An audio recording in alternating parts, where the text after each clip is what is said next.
महस यादव।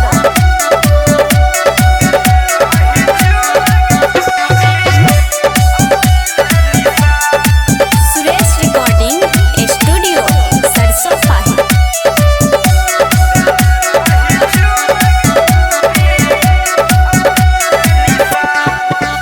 हे गे याद करे जहिया कुमार छलही गे, खतरा से पहिले हमार छलही गे।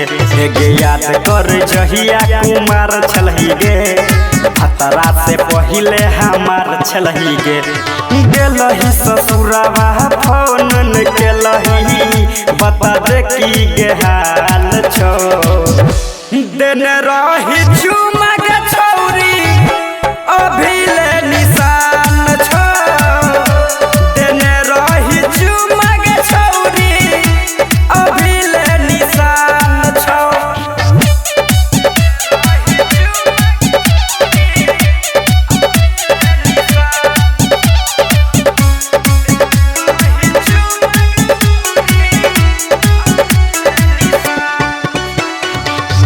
टूट गेलै साथ हमर तोरा से जान गे, हमरे लभले सन से भेलही जवान गे।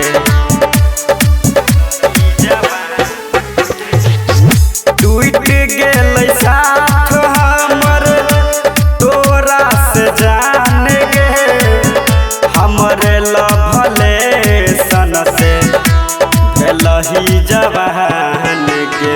तोरा बिना सुन करे जाई दिल के बुरा गे हाल छो। देने रही चुमा गे छौरी, अभी ले निशान छो। देने रही चुमा गे छौरी, अभी ले निशान छो।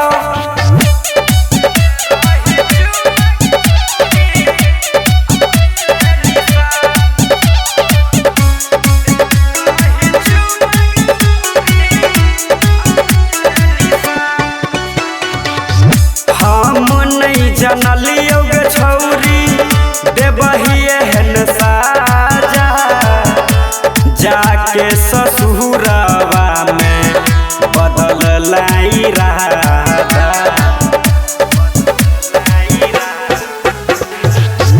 हम नहीं जनलियो गे छौरी, देबही एहन साजा। जाके ससुरवा में बदल लाई रहता। छोड़ असली अहिर के तोरा महेश के खियाल छो। देने रही चुमा गे छौरी, अभी ले निशान छो।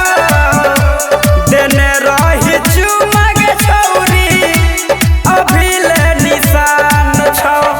Suresh recording studio.